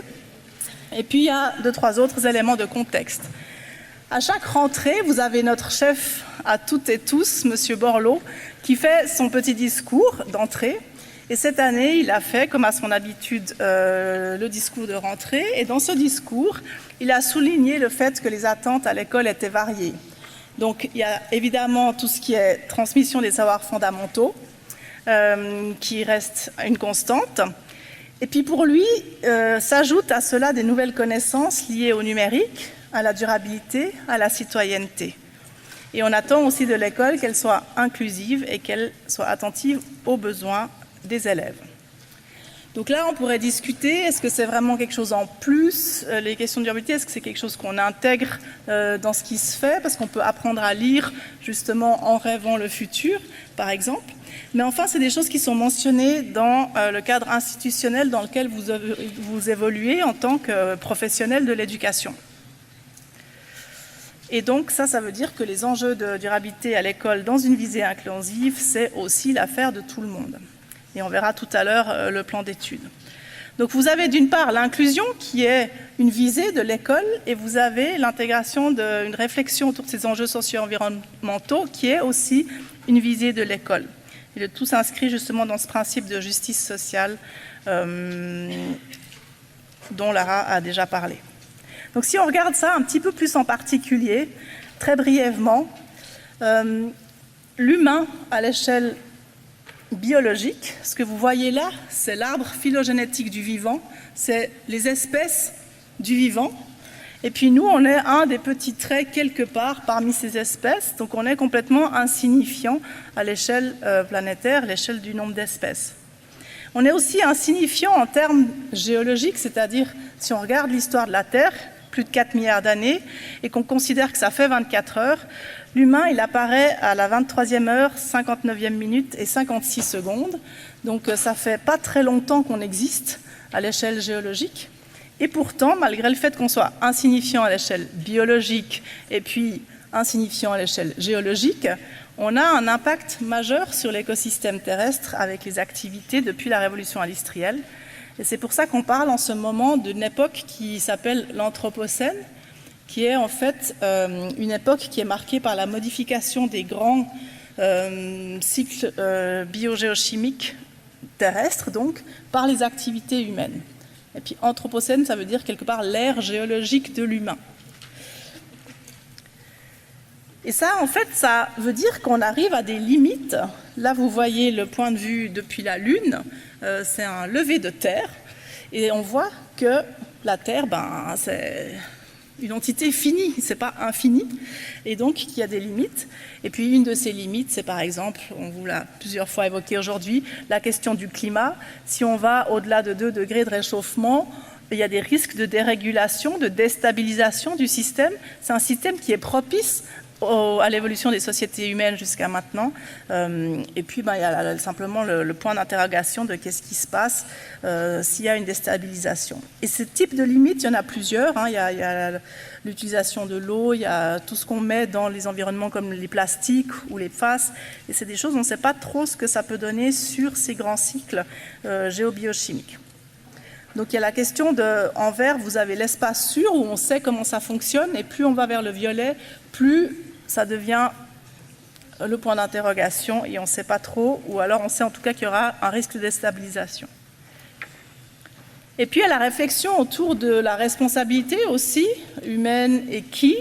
Il n'y a pas tout le monde qui contribue de la même manière à ces processus, et là vous avez l'exemple de gens qui sont monétairement aisés, qui ont un style de vie qui émettent plus de CO2 que d'autres, par exemple dans des pays d'Afrique subsaharienne qui émettent moins. Et ça pose la question de qui en fait subit aussi ces conséquences. Donc il y a des questions de justice sociale au sein d'une même génération, et il y a des questions de justice sociale entre les générations. Ce que vous voyez ici, c'est une carte avec les grands émetteurs, les États-Unis et la Chine, et puis sur l'autre carte, le nombre de jours au-delà d'une température supportable par l'humain en 2100. Donc vous voyez qu'il y a des pays où il y a presque plus de 300 jours, donc presque toute l'année, des températures qui deviennent létales, qui sont prévues dans toute une série de pays autour de l'équateur. Et ça commence déjà aujourd'hui, ça date de début août, où il faisait assez chaud, au-dessus de 38 degrés. Donc la température létale, elle varie entre au-dessus de 35 ou au-dessus de 42, ça dépend du taux d'humidité. Et si ça dure longtemps, le corps souffre plus, et c'était dans la presse de nouveau, on parle de stress thermique, qui est éprouvant pour l'organisme et qui touche particulièrement les nouveau-nés, les personnes âgées ou les personnes qui ont déjà des problèmes de santé, et évidemment les personnes qui travaillent en extérieur aussi. Donc là, on voit qu'il n'y a pas tout le monde qui est impacté de la même manière par ces événements-là. Donc le défi de l'Anthropocène, c'est justement d'essayer de faire en sorte qu'on reste dans un système assez stable qui est bénéfique pour les sociétés humaines, d'un côté, c'est-à-dire qu'on prenne soin de la maison, du système Terre qui fait office de maison pour nous. Donc du grec oikos, la maison. Et l'écologie, ça veut dire étudier sa maison. L'économie, ça veut dire administrer sa maison. Et puis l'écocide, ça veut dire détruire en fait sa maison. Et puis c'est bien évidemment quelque chose qu'on aimerait essayer d'éviter. Donc comment on peut revenir dans une zone de stabilité en tenant compte du principe de justice sociale. Et pour en fait réfléchir ça, il y a des économistes qui ont travaillé sur des modèles. Ici vous avez un exemple, c'est une économiste anglaise qui a développé ça en 2012. C'est un modèle qu'on dit du donut, simplement parce qu'il y a le trou dedans, qui met en perspective les limites planétaires que je vous ai présentées, et puis ce qu'elle appelle un plancher social, ce qui relève en fait justement du droit à l'éducation, donc des besoins fondamentaux des humains qui sont couverts en fait. Et puis dans cette double zone avec une double limite, c'est un espace sûr et juste pour l'humanité. Donc c'est une espèce de boussole pour réfléchir nos sociétés. Et l'idée, c'est d'accompagner un petit peu, alors bien sûr que ce n'est pas quelque chose que vous allez présenter à vos 1H, mais l'idée, c'est d'accompagner les élèves dans quand même de comment réfléchir, comment s'orienter dans ces enjeux, comment s'exercer à agir dans ces enjeux, pour qu'on les laisse pas seuls face à des choses qui peuvent être pas évidentes à gérer. Donc il y a des enjeux justement scientifiques qui justifient pourquoi on implémente l'éducation à la durabilité. Il y a des enjeux institutionnels. Je vous l'ai présenté tout à l'heure, M. Borloo en parle, c'est dans les stratégies internationales, c'est dans les stratégies fédérales où l'éducation joue un rôle important, et c'est dans les stratégies cantonales, où c'est par exemple indiqué qu'il faut, pendant cette période de législature en cours, renforcer les enseignements de la citoyenneté et l'éducation à la durabilité à l'école obligatoire, au gymnase et dans les formations professionnelles. Et ça montre en fait que l'école, elle est toujours dans un système de valeurs, les élèves évoluent, ce n'est pas les mêmes qu'il y a 10 ans, les savoirs évoluent, les enseignants du coup sont appelés à évoluer aussi, les valeurs sociétales évoluent. Et puis là, l'idée c'est de réfléchir un petit peu l'éducation en tenant compte justement de cette idée de justice sociale et puis de limites planétaires. Et si on regarde les textes qui sont au fondement de l'école publique en Suisse romande, c'est explicitement indiqué que l'école publique assume des missions d'éducation et de transmission de valeurs sociétales, comme par exemple le droit à l'éducation pour tout le monde. C'est une valeur sociétale, ça. On pourrait très bien décider que voilà, tout le monde n'a pas forcément droit d'aller à l'école publique, etc. Donc ça, c'est des choix sociétaux. Et puis dans la loi, c'est indiqué que l'enseignant doit être neutre du point de vue religieux et politique et n'ose pas faire de la propagande politique, religieuse, commerciale. Mais ça n'empêche pas du tout de pratiquer une éducation à la durabilité en tenant compte des savoirs scientifiques et en débattant des choix de société. Et ça, c'est inscrit dans le plan d'études roman, que vous allez être appelé aussi à manipuler, avec l'éducation à la durabilité qui est considérée comme finalité de l'ensemble qui teinte l'ensemble du projet de formation. En parallèle, dans les écoles, vous avez par établissement un concept global pour la durabilité qui est normalement en voie d'être élaboré et vous avez une personne de référence. Donc dans chacun de vos établissements, vous avez une personne référente en éducation à la durabilité et vous avez aussi dans chaque établissement une équipe PSPS et qui travaille notamment sur les questions d'inclusion. Donc vous avez des personnes qui peuvent vous aider là-dedans et que vous pouvez contacter. Donc il y a ces raisons institutionnelles qui font qu'on aborde ces choses à l'école. Il y a les raisons sociétales aussi, il y a la demande de milieux par exemple économiques. Donc là vous avez une citation du Forum économique mondial qui a identifié que les métiers évidemment du numérique, mais aussi de la transition écologique et puis économique, parce qu'il y a un ralentissement qui est possible, fait partie en fait des choses qu'il faut maintenant apprendre à maîtriser dans toute une série de métiers. Et finalement, il y a les questions d'éthique pédagogique avec le phénomène justement d'éco-anxiété qu'on mentionnait tout à l'heure. Ça, vous regarderez dans vos classes si ça se présente ou pas. Mais en tout cas, en tant qu'enseignant et enseignante, c'est compliqué de laisser ses élèves se débrouiller tout seuls avec ça. Et il s'agit donc de leur donner des outils pour naviguer là-dedans, sans du tout avoir l'intention de changer le monde dans votre classe, évidemment, mais outiller les élèves, les rendre capables de s'orienter, d'exercer l'agir, etc. Mais en évitant, évidemment, toute forme d'instrumentalisation.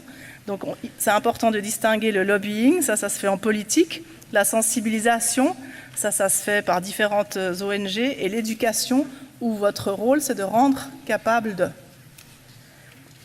Et donc, il faut juste respecter l'idée qu'on ne peut pas se permettre de ne pas donner de perspective pour le futur aux élèves, mais on ne peut pas non plus se permettre de les instrumentaliser. Donc il y a vraiment ce travail sur l'opinion raisonnée. Et c'est une visée qui est résolument émancipatrice. Et ça, voilà, tous les élèves y ont droit.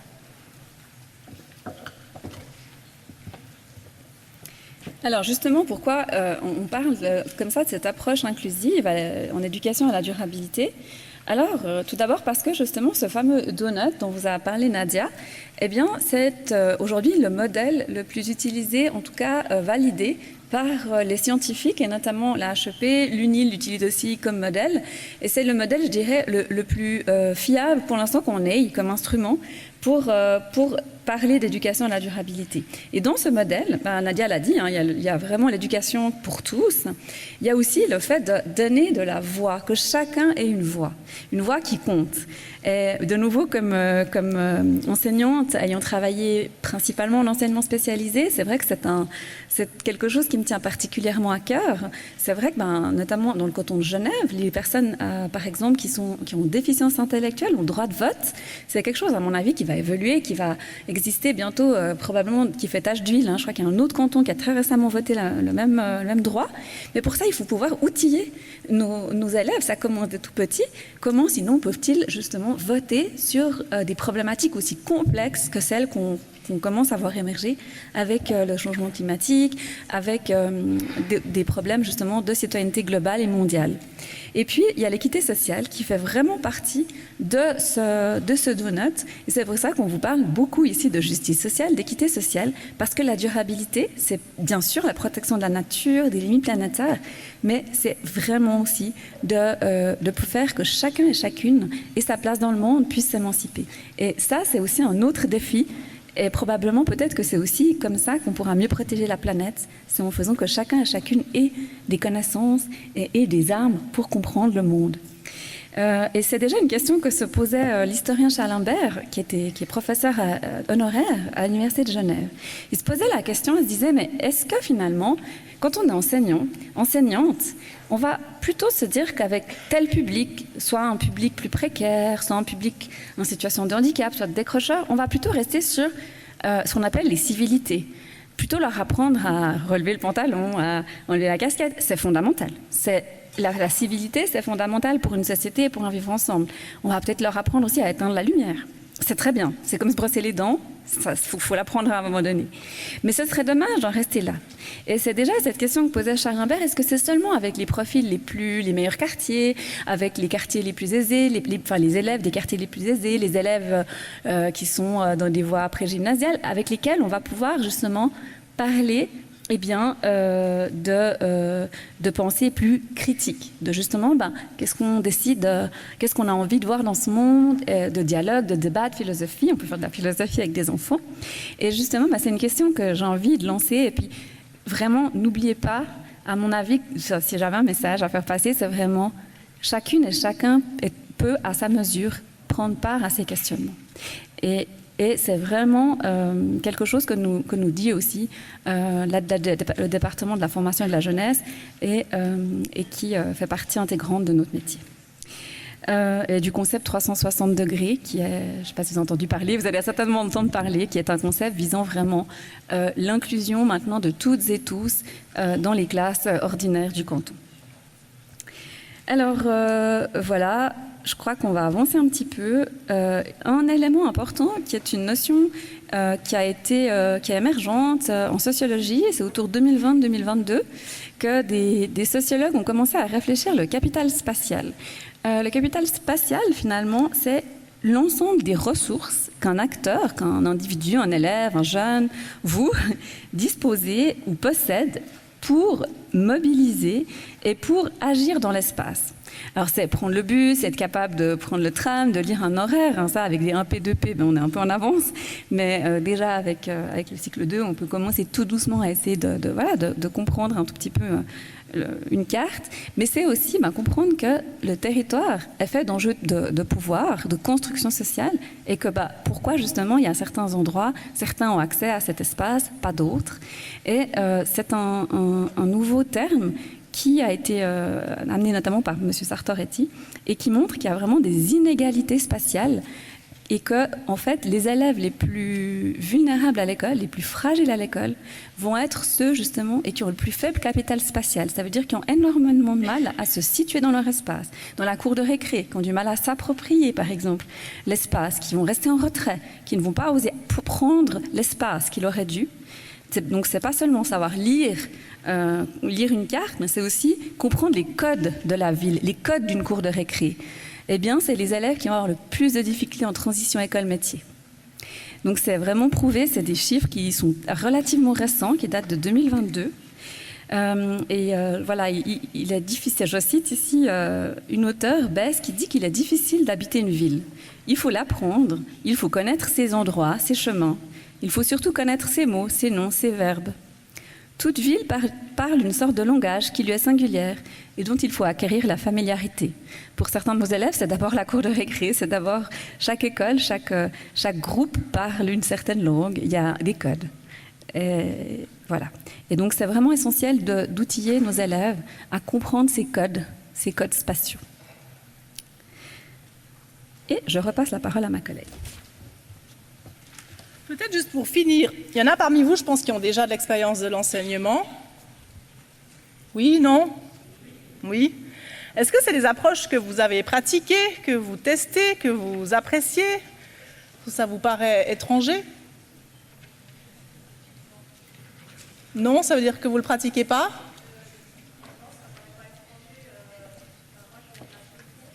Vous venez de La Chaux-de-Fonds, d'accord, merci.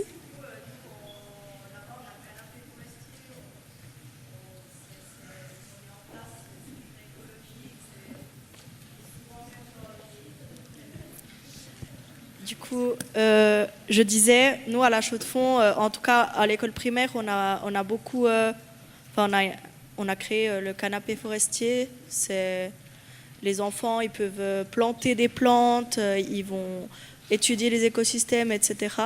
Et même dans les autres écoles, on a des petits potagers et on commence à avoir aussi dans les écoles primaires pour développer tout ça. D'accord, donc c'est assez familier pour vous. D'accord, merci. Est-ce que quelqu'un d'autre a une expérience là-dedans à partager?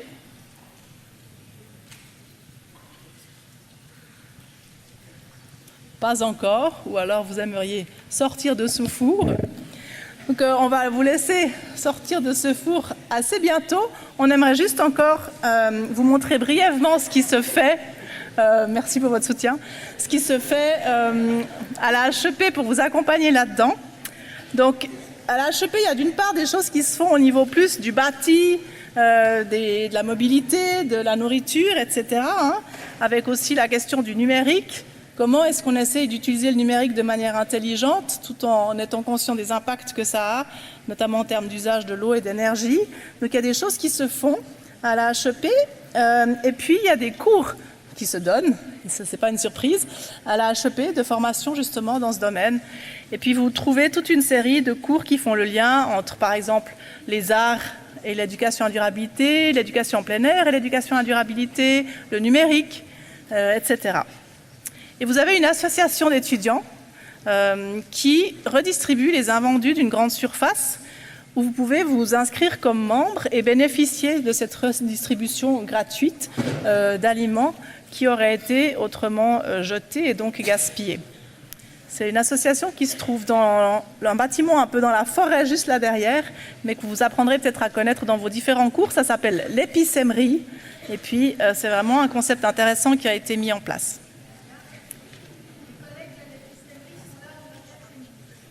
Merci. Formidable. Alors, ça fera un lien. Et puis, vous avez aussi toute une série de cours qui sont donnés. Certains sont à choix, si ces choses vous intéressent. Certains sont obligatoires, navré si ça ne vous intéresse pas. Au début, vous allez être amené à travailler ces questions. Vous aurez des cours où des liens sont faits. Et puis, en troisième année, vous pouvez choisir des modules d'approfondissement ou alors de prendre ça comme sujet de mémoire ou comme travail personnel. Donc il y a plusieurs façons d'aborder ces choses-là. Tout est indiqué sur le site internet qui vous est indiqué ici, durabilitéhepl.ch, sous formation. Vous avez toute la liste des cours. Et finalement, vous avez au niveau cantonal toute une série de ressources aussi à disposition, que ce soit au niveau du canton, d'une fondation nationale ou bien des numéros de l'éducateur, qui est le journal du syndicat des enseignants romans, qui thématise aussi ces enjeux. Voilà, et puis tout ça est mis en place conjointement entre différentes instances, dont les filières qui nous ont invités aujourd'hui, mais aussi le pôle éducation à la durabilité. Et je vous présente brièvement M. Thibaut Bauer, qui est une personne de contact et qui est co-responsable de ce pôle. Donc, en cas de question, vous pouvez sans autre aller s'adresser à lui. Je ne sais pas si tu veux dire 2 mots, Thibaut. Tu veux dire quelque chose? Comme ça, vous avez vu qui c'est, M. Thibaut Bauer, et vous allez peut-être le rencontrer aussi en formation. Et pour finir, une dernière petite vidéo, toute courte, on vous promet. Oui, c'est vraiment notre conclusion, on va la laisser à Bertrand Piccard, qui est un médecin, psychiatre, explorateur. Je trouvais qu'il faisait magnifiquement bien la jointure avec tout ce qu'on vient de dire, et puis que ça ouvre un peu. Et je remercie au passage ma collègue Béatrice Rogerie-Pignolet de m'avoir fait connaître cette vidéo. Alors, si elle veut bien, ne pas s'échapper. Alors, hop. Désolée, on va sortir. On va voir. Pardon, excusez-moi, ça vient. Tout de suite, voilà. Alors Bertrand Piccard, il s'exprimait lors d'une conférence, donc voilà, ça ira très bien dans ce cadre. Et après, on vous lâche, promis. Bonjour à tous et à toutes. Cette histoire est le résultat de mon éducation. Mais c'est davantage l'éducation que j'ai eue de mes parents que l'éducation que j'ai eue à l'école. Et c'est pour ça que j'ai envie de vous la raconter. Parce qu'en fait, Ce que j'ai appris de mon grand-père et de mon père, c'est essentiellement la curiosité. C'est le fait de ne jamais me contenter de ce qu'on me disait sans essayer de comprendre. Et j'ai toujours été traité non pas comme un enfant, mais comme un être humain responsable qui avait le droit de comprendre. Alors j'ai posé des questions sur la science, sur la société, sur la philosophie, sur la spiritualité, sur la religion. Et je n'ai jamais eu à la maison le genre de réponse qu'on donne souvent aux enfants, c'est pas de ton âge. C'est comme ça. Tu poses trop de questions. Fais ce qu'on te dit. Jamais. J'ai toujours eu des parents qui ont essayé de m'expliquer. Et quand ils ne savaient pas, ils me disaient « je ne sais pas ». Et peut-être que toi, plus tard, tu arriveras à comprendre. Alors, j'étais évidemment un cauchemar pour mes instituteurs. Parce que j'ai jamais accepté de faire quelque chose ou de croire quelque chose si on ne me donnait pas des très bonnes raisons de le faire. Mais ça m'a ouvert l'esprit, ça m'a donné envie de chercher, ça m'a donné envie de comprendre, ça m'a donné envie de rêver. Ce qui a aussi été fondamental pour moi, c'est que je lisais beaucoup de livres sur l'aviation, la science, la conquête de l'espace, et j'ai eu l'occasion de rencontrer les acteurs, finalement, des livres que je lisais, des astronautes, des pilotes, des explorateurs. Ce qui fait que, pour moi, il y avait très peu de limites entre le rêve et la réalité. J'avais un peu l'impression qu'il suffisait de rêver pour que les choses se réalisent. J'ai compris ensuite qu'il fallait beaucoup de travail pour passer du rêve à la réalité. Et que tous ceux qui avaient réussi des grandes choses dans leur vie, c'était des gens qui avaient accepté de prendre des risques, qui avaient accepté le risque de rater, qui avaient espéré mais qui avaient beaucoup travaillé. Et je pense que les trois choses principales que j'ai apprises dans mon éducation, c'est la curiosité, la persévérance et le respect. Parce que sans la curiosité, on n'essaye rien de nouveau. Sans la persévérance, on ne réussit pas ce qu'on essaye de nouveau. Et sans le respect, ce qu'on a fait, ce qu'on a appris ne sert absolument à rien. Et puis il y a une chose de plus, c'est que ce qui nous empêche d'avancer, c'est pas l'impossible dans la réalité, c'est l'impossible dans notre tête. On vit sur des paradigmes et sur des axiomes. Alors les paradigmes et les axiomes, c'est formidable en mathématiques, mais pas dans la vie. Parce que c'est ça qui nous empêche d'avancer. Et ce que j'ai remarqué, c'est que chaque fois qu'on a un grand rêve, ou chaque fois que l'humanité a un but à réaliser, chaque fois que ça paraît difficile ou que ça paraît impossible, c'est parce qu'il y a un élément qui est lié au passé et qu'on n'a pas encore changé. Je vous donne un ou deux exemples. Quand le père de mon grand-père a installé le premier téléphone à Bâle. Il était professeur de chimie à l'université de Bâle.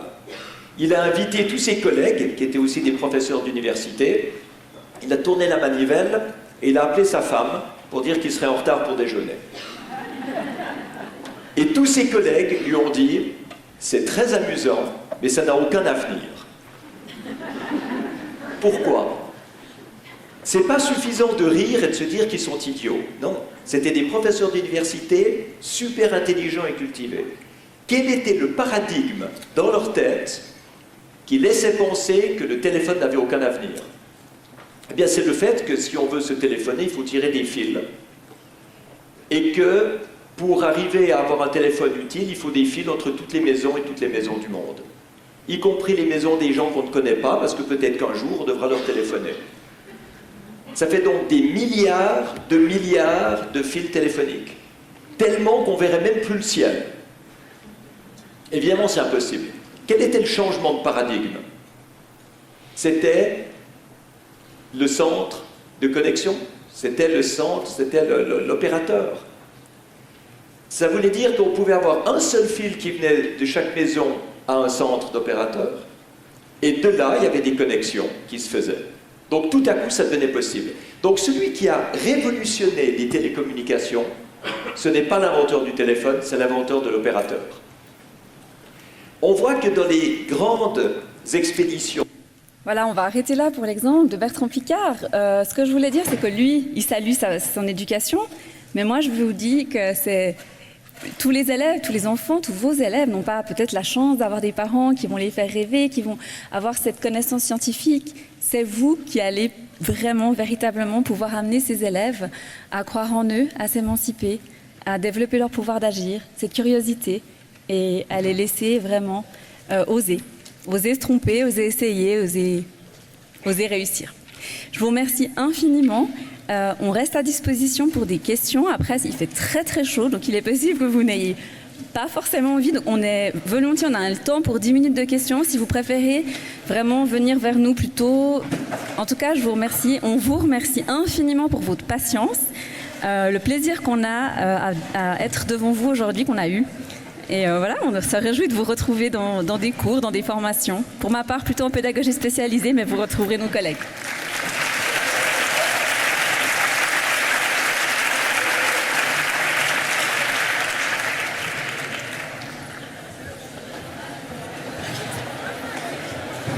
Juste avant que vous partiez tous, il y a un problème de clim qui sera réparé vendredi. Donc demain, vous n'êtes pas sur site, ça va.